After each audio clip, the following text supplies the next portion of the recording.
네, 안녕하세요. 첫 시간에 살찌는 원인이 탄수화물이냐 지방이냐에 대해서 얘기했었는데 녹음 상태가 너무 좋지 않아서 내용을 정리하고 재촬영을 했습니다.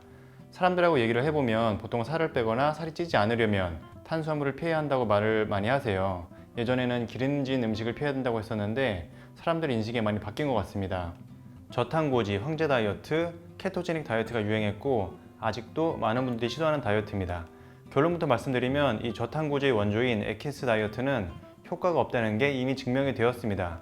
탄수화물 때문에 살이 찐다, 지방 때문에 살이 찐다, 이 단순한 두 가지 조건만으로 살이 찌는 모든 원인을 설명하는 것 자체가 넌센스입니다. 사람마다 생활, 습관, 운동량, 체질이 다 다른데 똑같은 식단을 모든 사람에게 똑같이 적용시켜서 효과를 본다는 것 자체가 무리입니다. 여러분 주위에서 좀만 먹어도 살찌는 사람이 있는 반면 식사량이 엄청난데 살이 찌지 않는 분들 보셨을 거예요. 사람들이 고기를 먹고 싶은데 먹으면 살이 찔 것 같아요. 그런 마음을 이용해서 마음 놓고 고기를 먹을 수 있게 저탄고지 다이어트 책을 쓰는 거죠. 매우 상업적인 목적이라고 개인적으로 생각합니다. 어떻게 하면 날씬한 몸매를 가질 수 있는지는 모두들 이미 알고 계세요. 다만 자극적인 음식에 접근이 너무 쉽기 때문에 참지 못하고 먹을 뿐이고 귀찮아서 움직이지 않을 뿐이죠. 이제부터 좀 더 디테일하게 탄수화물과 지방에 살이 찌는데 어떤 역할을 하는지 알아보겠습니다. 저탄고지, 저탄수화물, 고지방 식단을 권하는 서적의 내용을 살펴보면 탄수화물을 섭취해서 살이 찌는 기전에 대해서 설명을 합니다. 탄수화물을 먹으면 포도당으로 분해되고 혈액으로 흘러들어갑니다. 그럼 혈당이 높아지고 혈당을 낮추기 위해 췌장에서 인슐린이 분비되죠. 에너지로 사용되고 남은 당은 인슐린에 의해 지방의 형태로 체내에 축적되어 살이 찐다고 합니다. 반대로 탄수화물이 제한된 식사를 하면 체내의 지방을 분해해서 에너지원으로 사용하기 때문에 살이 빠진다는 거죠.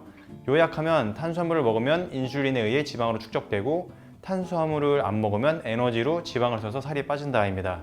정말 그런지 영양학, 생리학에서 탄수화물의 소화 흡수 과정을 알아봤습니다. 탄수화물이 소화되면 포도당으로 되고 간으로 이동을 합니다. 이 당분이 바로 혈액으로 퍼지면 급격한 혈당 상승이 있기 때문에 간을 거치는데 간에서 인슐린에 의해 포도당을 글리코겐과 지방으로 저장하고 나머지는 피를 타고 전신으로 흘러나가는데 이때 혈당이 식후혈당입니다. 에너지로 사용되고 남은 포도당은 인슐린에 의해 근육에 글리코겐으로 저장된 후 나머지는 중성지방 형태로 체지방이 됩니다. 반대로 혈당이 떨어지게 되면 즉 혈액에 포도당을 에너지로 썼는데 식사를 안 해서 추가 당 유입이 없는 상태죠. 이때는 간에서 글리코겐을 분해해서 포도당을 혈류로 방출하여 혈당을 유지합니다. 근육에 저장된 글리코겐은 혈류로 나가지 않고 그 근육이 힘을 쓸 때 에너지로 사용됩니다. 저탄고지 이론에서는 글리코겐 과정을 쏙 빼고 지방 저장만 얘기해서 살이 찐다는 의미를 좀 강조했습니다. 물론 글리코겐 저장량이 적고 탄수화물 과하게 먹으면 지방으로 저장되는 탄수화물 양이 늘어나겠죠. 탄수화물이 주로 살이 찐다는 주장과는 반대로 탄수화물만으로는 살이 찌기 힘들다고 지방 섭취가 살이 찌는 주요 원인이다 라는 주장을 살펴보겠습니다. 탄수화물이 중성지방으로 되긴 하지만 그 양이 얼마 되지 않기 때문에 탄수화물만으로는 살이 찌기 힘들다고 합니다.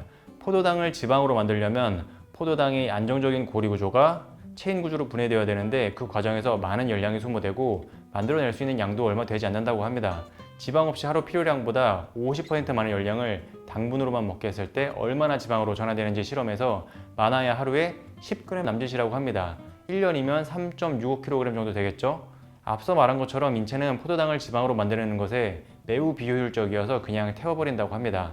물론 열량 섭취가 과한 경우는 예외가 될 수 있어요. 특히 정제된 흰밀가루, 백미, 흰설탕을 먹으면 흡수가 빠르기 때문에 혈당이 빨리 올라가고 그만큼 인슐린도 많이 분비되어 중성지방 저장, 혈당 저하까지 빨라지고 얼마 안 지나 또 먹게 되는 겁니다. 과식으로 이어지는 거죠. 지방의 경우에는 혈당이나 글리코겐 저장 이런 과정 없이 바로 체지방으로 저장된다고 합니다. 탄수화물은 간에서 한번 걸러 혈류로 방출되지만 지방은 이런 게 없이 바로 혈류로 나갑니다. 혈중 지질이 너무 많으면 피가 탁해지고 생명이 위험해지기 때문에 죽기 전에 빨리 몸에 저장한다고 합니다. 진짜 그런지 생리학과 영양학에서 설명하는 지방의 소화 흡수에 대해 간단하게 알아보겠습니다. 지방은 섭취 후 소장에서 분해되었다가 미셀단자로 합쳐지고 세포 내로 흡수되며 다시 중성지방으로 형성됩니다. 그 후 피 속에서 잘 이동하기 위해 카이로마이크론이라는 지단백질을 생성하여 혈중으로 나가 혈류를 돌며 신체의 각 조직에 지방이 흡수가 됩니다. 앞서 말한 것처럼 먹으면 피를 돌아서 지방으로 저장이 된다는 얘기입니다. 정리하면 탄수화물은 써버리는 메커니즘, 지방은 먼저 저장하고 필요할 때 쓰자는 메커니즘입니다. 탄수화물이 단기 에너지용이면 지방은 장기 에너지용이죠. 이제까지 말한 내용으로 보면 살로 가는 주요 영양소는 지방으로 보이죠. 그리고 알아볼수록 저탄수 고지방 논리에는 문제가 있어 보입니다. 탄수화물을 줄이면 지방을 많이 먹어도 체내 지방을 분해해서 에너지원으로 사용하기 때문에 살이 빠진다는 논리가 맞는 건지 문제가 없는지 알아보도록 하겠습니다. 앞서 탄수화물과 지방의 흡수에 대해서 얘기를 했다면 이제 사용에 대한 얘기입니다. 지방을 먹으면 지방을 태우는 체질이 된다는 게 케토제닉 다이어트입니다. 탄수화물이 줄면 포도당을 대체할 에너지 공급원이 지방이 되는데 지방은 케톤체라는 물질로 분비되어 에너지로 사용됩니다. 이렇게 지방을 계속 써서 살이 안 찐다는 거죠. 근데 이거는 케톤증으로 이어질 수가 있습니다. 탄수화물이 부족하면 지방 조직으로부터 지방산이 필요 이상 분비되고 그 결과 아세트산과 그 유도체인 케톤체가 다량 생성되어 혈액과 조직에 축적이 됩니다. 이러면 체액이 산성화되고 호흡에 아세톤 냄새가 나며 심하면 혼수 상태가 될 수 있죠. 또 탄수화물이 부족하면 지방만 사용되는 게 아닙니다. 탄수화물의 기능 중 하나가 단백질의 절약입니다. 지방과 탄수화물이 부족하면 단백질이 에너지원으로 사용되어 근육 조직이 손실되고 단백질 분해 과정에서 질소가 배출되어 신장에 부담이 됩니다. 근육이 줄어들면 그만큼 글리코겐 저장량도 줄어들고 그 후엔 더 적은 양의 탄수화물로도 글리코겐을 모두 채우고 중성지방으로 갈 수가 있습니다. 보통 고강도 운동 시에 탄수화물이 많이 사용되고 지방 사용량이 준다고 하고요. 또 저중강도 운동을 할 때와 운동 시간이 길어짐에 따라 지방 사용량이 늘어난다고 합니다. 보통은 탄수화물을 다 써야 지방을 쓴다는 걸로 알고 계시죠? 만약 강도 높은 운동이나 노동을 하는데 저탄수 고지방 식이를 한다면 앞에서 말한 문제가 크게 나타날 수 있습니다. 웨이트 트레이닝 식이요법 중에 탄수화물을 아주 적게 먹는 방법을 말하면서 탄수화물을 적게 먹어야 한다는 주장을 하기도 하는데 이건 밴딩 로딩 혹은 탄수화물 사이클링이라고 그냥 탄수화물을 적게 먹는 식단이 아닙니다. 탄수화물을 줄이고 운동을 해서 글리코겐을 고갈시킨 다음에 다시 고탄수화물 식사를 해서 글리코겐 농도를 초과 회복하는 방식입니다. 만약 탄수화물을 계속 적게 먹으면 운동 퍼포먼스 저하, 근육량 감소 등의 부작용이 나타나게 됩니다. 또 어떤 블로그들을 보면 지방은 많이 먹어도 지방변으로 나오기 때문에 살이 안 쪄도 괜찮다는 주장이 있는데 조금만 검색해 보셔도 아시겠지만 지방변이 나오면 병원에 가보셔야 됩니다. 운동 영양학에 보면 선수들의 운동 능력 향상을 위한 고탄수 식단이 있습니다. 글리코겐 저장량을 늘리고 경기 전에 글리코겐을 최대한 많이 채우기 위해서인데요.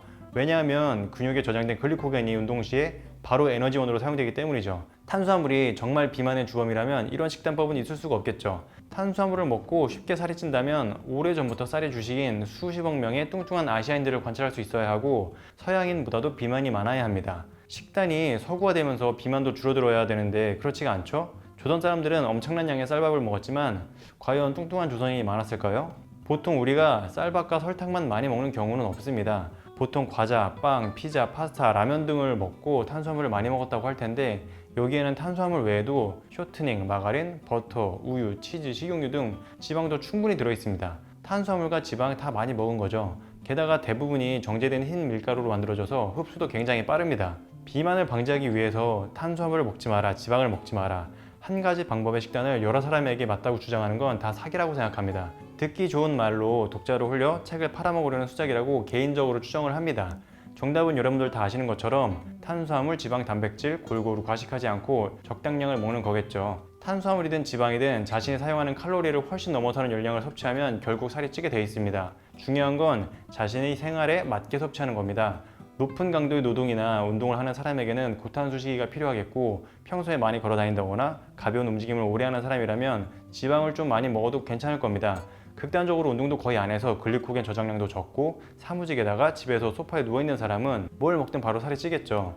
고지방식을 얘기할 때 항상 극지방에 이누이트족 얘기를 합니다. 니나 타이쇼스의 지방의 역설에서 이누이트족 이야기를 보면 이누이트족은 6에서 9개월간 순록만 먹으며 그 뒤 수개월 동안은 연어만 먹고 봄 한 달 동안은 달걀을 먹었다고 한다. 그들의 식단에서 지방이 차지하는 비율은 70에서 80%로 추정된다. 이들의 생계활동은 쉽고 가벼운 노동이고 주로 앉아서 지내지만 비만도 없고 아주 건강하다라고 합니다. 그럼 지방을 많이 먹어도 괜찮은 거 아니야? 살 안 찌는 거 아니야? 라고 하실 수 있는데 앞에서 말한 생활과 관련이 있습니다. 생계활동이 쉽고 가벼운 노동은 탄수화물을 많이 필요치 않고 지방을 많이 사용하는 저강도의 장시간 노동일 것입니다. 환경과도 관련이 있는데 이들이 추운 극지방에 산다는 겁니다. EBS 과학다큐 비욘드의 살 빠지는 지방, 갈색 지방의 반격편에 보면 몸이 추울 때 지방을 태운다는 내용이 나오고 이를 이용한 냉각 다이어트, 냉각 사우나 제품도 있습니다.